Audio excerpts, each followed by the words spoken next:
Hey gang, this is Deke McClelland. Welcome to Deke's Techniques. This week, we're going to take a danger sign and make it more dangerous in Photoshop. Specifically, we're going to take this real-life sign that's available to you all at the Cliffs of Moher in Ireland, better known as the Cliffs of Insanity in the movie Princess Bride.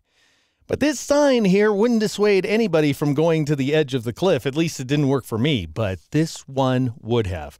And we're going to create this guy as an intricate shape layer inside Photoshop. Here, let me show you exactly how it works. All right, here's that extra scary version of the warning sign. And here's the unmodified version, which is where we'll start. The only changes I've made are to add a few path outlines just to expedite the process. You can, however, of course, draw your own path outlines if you like. So I'm going to start by switching over to the Paths panel, which you can get by choosing the Paths command from the window menu.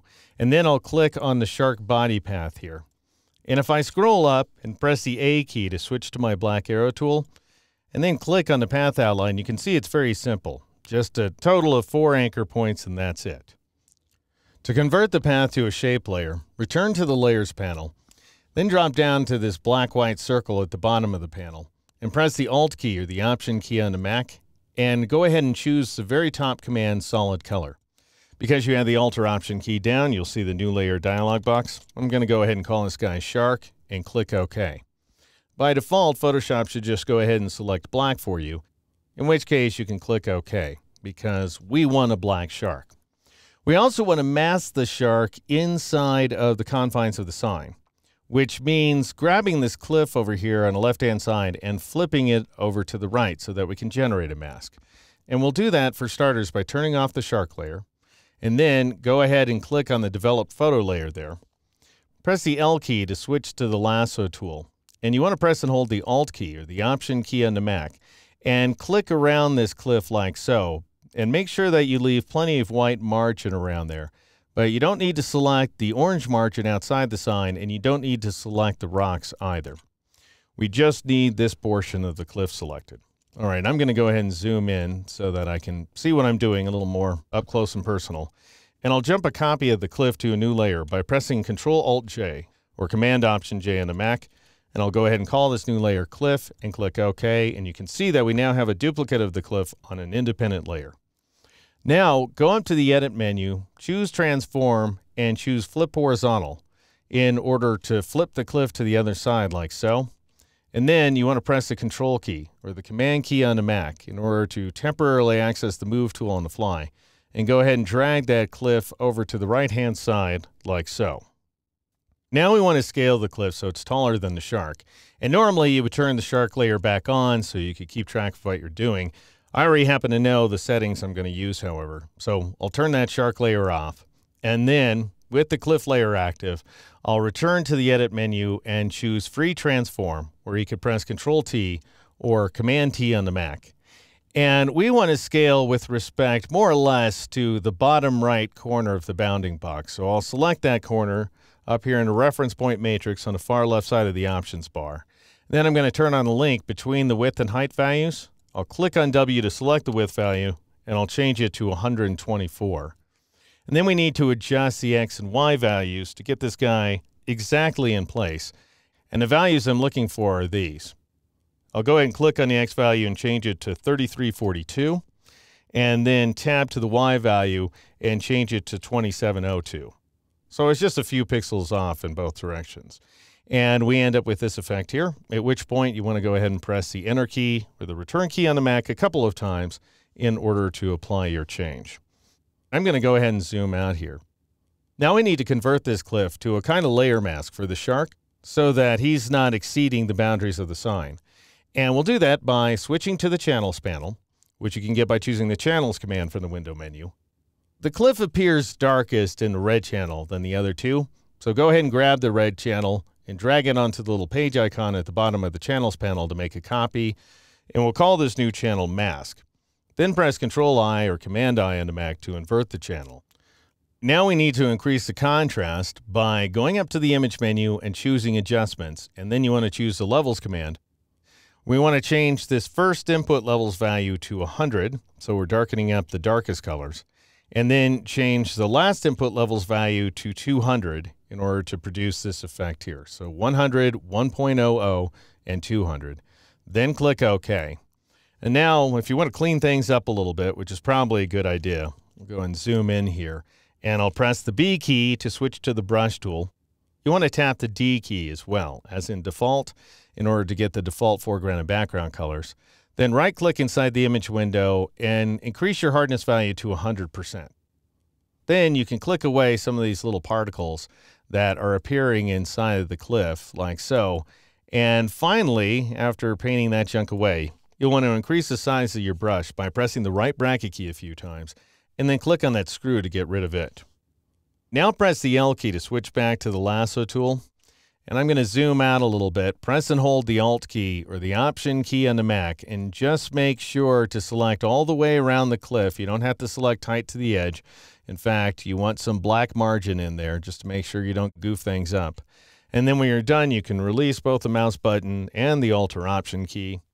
Go up to the Select menu and choose the Inverse command, or press Control-Shift-I or Command-Shift-I in a Mac, and then press Control Backspace or Command Delete on the Mac to fill everything outside of the marching ants. Now press Control D or Command D on the Mac in order to deselect the image. We want to load this mask as a selection, and you do that by Control clicking on it here on the PC or Command clicking on it on the Mac. Then switch back to the RGB image. Switch over to the Layers panel. You can turn off the cliff layer for now, turn on the shark layer, click on it, and then drop down to the Add Layer Mask icon and click on it in order to convert the selection outline to a layer mask. Now we need to bring back in the rest of the shark, which you do by copying and pasting paths. So switch over to the Paths panel and then click on the mouth path. In order to make it active, press the A key to switch to the black arrow tool and click on the path outline to select it like so. Then press Control C or Command C on the Mac in order to copy the mouth. Switch to this path right there, this temporary one that's called Shark Shape Path, which is the path for the shape layer, and then press Control V or Command V on the Mac to paste in the mouth. Then you want to go up to this icon, which is called Path Operations, up in the options bar. Click on it and switch it to Subtract Front Shape in order to subtract away that mouth. Now let's scroll up a little bit here. We want to grab the sweat above the guy's head, and that's this sweat path right there. Go ahead and click on it, marquee the paths like so, and press Control-C or Command-C on the Mac to paste them. Then click in this Sharp Shape path again and press Control-V or Command-V on the Mac in order to paste them in place. Now it looks like they're set to that Subtract Front mode again, but they're actually not. If I go up here to the Path Operations, we've got Combine Shapes selected, which means that the sweat will be added to the shark. Problem is, it falls outside of the layer mask. So you need to switch back to the Layers panel. Make sure that Layer Mask thumbnail is selected. Press the M key to switch to the rectangular marquee tool. And just select this general area up here. And then, assuming white is your foreground color, press Alt Backspace or Option Delete on the Mac to fill the selection with white and bring back the sweat. Now you can click anywhere inside the image to deselect it, and then switch back to the Paths panel and click on the Teeth path to select them, and then press the A key to switch back to your black arrow tool. Click on the top teeth and shift-click on these bottom ones that are just sitting here loose, and then press Control-C or Command-C on the Mac to copy them. Switch back to the Shark Shape path, and then press Control-V or Command-V on the Mac in order to paste those teeth into place. And the reason we have two different groups of teeth, neither of which is quite right, is because I was trying to figure out the better approach as opposed to just sitting there and drawing every single one of them, which got a little bit tedious. So came up with two approaches. You see which one you like. I'm going to click off the paths in order to deselect them. And then I'll click on this top set of teeth to select them. I'm going to create a copy of them by pressing the Alt key or the Option key on the Mac and then dragging them to this location here. So you have to have the Alt or Option key down before you start dragging. That way you can make a copy of those teeth at this new location. Then press Control-T or Command-T on the Mac in order to enter the free transform mode. Grab that little target right there, which is the origin point for the transformation. Drag them to the upper left corner like so, and then drag outside the teeth to rotate them into place until they look like this. This is fine. And then press the Enter key or the Return key on the Mac in order to apply that change. And now Alt drag or Option drag the teeth again to right about here in order to create another copy of them. And then press Control T or Command T on the Mac to enter the free transform mode. Drag that little target up and to the left like so. Then you want to rotate the teeth into place and scale them, by the way. So I'm dragging on this lower right corner handle in order to scale the teeth. And I'm pressing the Shift key as I do so. So I'm scaling the teeth proportionally. Then I might move down to about here. And then press the Enter key or the Return key on the Mac in order to apply that change. Now let's say you want to lengthen a few of the teeth. Then what you do is you switch from the Path Selection tool, the black arrow tool, to the Direct Selection tool, the white arrow tool. Now go ahead and marquee those 2 points and Shift marquee this one as well. At least that's what I did. And then drag those points down a little bit to make the teeth taller. And I might move this one over a little bit. We might need some further adjustments in the future. Now we got to get these guys right here. And so what you want to do is press Shift A in order to switch back to the black arrow tool. Click on these teeth to select them and drag them up into the bottom of the mouth like so. And at this point I decided I bet I could warp these teeth to match the bottom of the mouth. You once again want to press Control T or Command T on the Mac to enter the free transform mode. And then you can click on this little warp icon on the right side of the options bar. And then you choose a warp style. Now in our case, it's got to be arch, so that the teeth remain upright as they bend. They're bending the wrong direction, however, and I ultimately came up with a bend value of -26, as you can see up there in the options bar. Then you want to tab over to the horizontal distortion value and change it to -45%. And then you can press the Enter key or the Return key on the Mac in order to apply that warp on the fly. Now we need to scale and rotate the teeth, and you do that by clicking on this warp icon once again, this time to turn it off. And I went ahead and moved this target over to this location on the right side of the teeth. And then I dragged up a little bit until I rotated them about 3 degrees. Works out nicely. I'm going to nudge these guys down too. And then I ended up changing the width value to 98%. So not a lot of scaling going on, but just a little bit. And then I'll press the Enter key, the Return key on the Mac a couple of times in order to apply that change. And I'm going to move these guys out like so. We have too many teeth, as you can see here. I didn't know when I was grading the teeth how many I'd need. So I'm going to zoom out a little bit here. In order to select the extra teeth and delete them, you want to press Shift A, once again, this time to switch back to the wide arrow tool, and marquee this region right there. Unfortunately, in addition to selecting the teeth, that selects parts of a couple of other paths.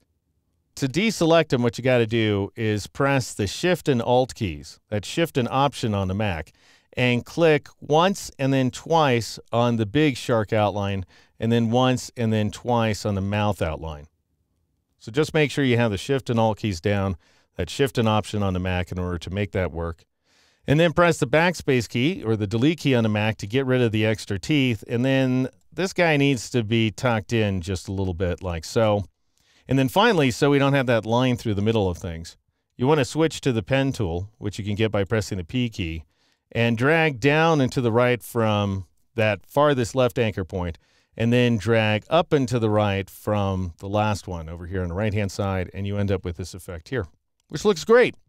And now all we got to do, if you want to add a little texture to the shark, then switch back to the Layers panel, grab that cliff layer, drag it above the shark layer, turn it on, and then press the Alt key or the Option key on the Mac and click on the horizontal line between cliff and shark to combine them into a clipping mask. Now I'll zoom out a couple of clicks here so that we can take in all of the sign at a time. Now admittedly, that's not everything. In the next movie, in fact, I'll show you how to heighten the realism of this effect. But that is how you go about turning a scary sign into something much scarier inside Photoshop.